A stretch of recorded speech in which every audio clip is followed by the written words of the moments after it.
కడప జిల్లా ఎస్పీని వివేక హత్య కేసులో A2 సునీల్ యాదవ్ కలిశారు. ఇటీవల విడుదలైన హత్య సినిమాపై జిల్లా ఎస్పీకి సునీల్ యాదవ్ ఫిర్యాదు చేశారు. హత్య సినిమాలో తన గురించి, తన తల్లి గురించి వక్రీకరించి చిత్రీకరణ చేశారని ఫిర్యాదు చేసినట్లు సునీల్ యాదవ్ తెలిపారు. రాష్ట్రంలో ఒక పార్టీకి చెందిన వారే ప్రత్యక్షంగా తనపై అసత్య ప్రచారం చేస్తున్నారని ఆవేదన వ్యక్తం చేశారు. తనకు ప్రాణహాని ఉందని ఎస్పీకి తెలియజేశానన్న సునీల్ యాదవ్ భద్రత కల్పించాలని కోరినట్లు తెలిపారు. కంప్లైంట్ ఇవ్వడానికి వచ్చాను. హత్య అనే సినిమా మూవీ ఉంది కదా, దానిపైన నా పైన కానీ నా తల్లి పైన కానీ వేరే వాళ్ళకి కావాల్సిన విధంగా వక్రీకరించి కొన్ని పార్టీ అయితే ఒక పార్టీ ఉంది, ప్రత్యక్షంగా పేరు చెప్పదలుచుకోలేదు. సార్ గారి దృష్టిలో పెట్టాను, ఎస్పీ గారి దృష్టిలో పెట్టాను. ఆ సినిమా వెంటనే నిలిపివేయాలని చెప్పేసి చేసింది నలుగురు అయినప్పుడు అది నిజమైనప్పుడు 8 మంది అని కూడా చెప్పుకొని రాసుకోవచ్చు కదా.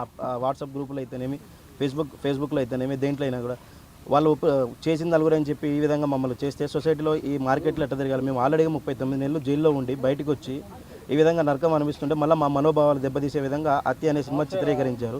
ఈ మధ్యకాలంలో నేను చెప్పాను దీని కేసు గురించి, నాకు తెలిసిన విషయాలు పంచుకోవడానికి ఆల్రెడీ సార్కి చెప్పాను.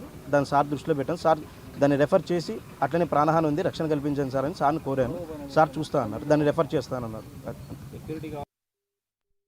ఇక సునీల్ యాదవ్ ఫిర్యాదు గురించి మరింత సమాచారం మా ప్రతినిధి సుధీర్ అందిస్తారు. సుధీర్, చెప్పండి.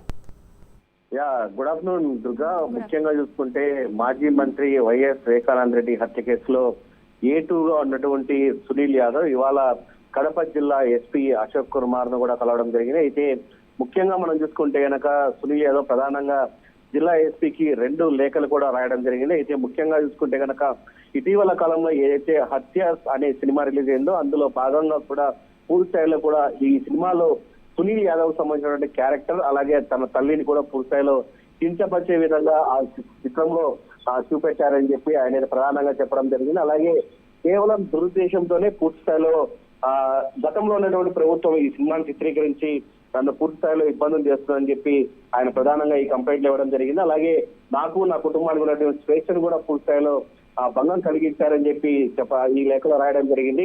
అయితే మరోపక్క చూసుకుంటే గనక సునీల్ యాదవ్ కూడా పూర్తి స్థాయిలో తనకు ప్రాణహాని ఉంది అని చెప్పి మరో లేఖ కూడా జిల్లా ఎస్పీకి రాయడం జరిగింది. దాంట్లో కూడా పూర్తి స్థాయిలో కూడా ఎవరైతే పూర్తి స్థాయిలో నన్ను ఇబ్బందులు పెడుతున్నారో వాళ్ళ పేర్లు కూడా జిల్లా ఎస్పీకి చెప్పానని చెప్తున్నారు. గత ప్రభుత్వం పూర్తి స్థాయిలో ఉన్నటువంటి ఏదైతే వైఎస్ వివేకానంద రెడ్డి హత్య కేసులో ఉన్నారో వాళ్ళ నుంచి కూడా నాకు పెద్ద ఎత్తున కూడా ప్రాణహాని ఉంది, వాళ్ళ నుంచి కూడా నన్ను కాపాడాలని చెప్పి ఆయన కూడా మరో లేఖ రాయడం జరిగింది. అయితే ముఖ్యంగా చూసుకుంటే దాదాపుగా నేను 39 నెలల పాటు కూడా జైల్లో ఉన్నాను. జైలు నుంచి బయటకు వచ్చిన తర్వాత కూడా పూర్తిస్థాయిలో కొంతమంది అనుమానిత వ్యక్తులు కూడా తమ ఇంటి పరిసర ప్రాంతాల్లో తిరుగుతున్నారు. అలాగే నాకు ఖచ్చితంగా థ్రెట్ ఉంది అనే నేపథ్యంలో కూడా ఈరోజు సునీల్ యాదవ్ అయితే కనుక పూర్తిస్థాయిలో జిల్లా ఎస్పీని కలవడం జరిగింది. దాని తర్వాత మీడియా సమావేశం కూడా నిర్వహించడం జరిగింది. దీనిపైన కూడా జిల్లా ఎస్పీ కూడా సానుకూలంగా స్పందించారు. ఖచ్చితంగా గన్మెన్ ప్రొవైడ్ చేస్తామని చెప్పి సునీల్ యాదవ్ చెప్పడం జరుగుతుంది. ఏదేమైనా చూసుకుంటే కనుక ప్రధానంగా ఈ రోజు జిల్లా ఎస్పీకి అయితే కనుక 2 లేఖలు కూడా సునీల్ యాదవ్ అయితే రాయడం పెద్ద ఎత్తున చర్చాంశంగా మనం చెప్పుకోవచ్చు దుర్గా. Thank you Sudheer.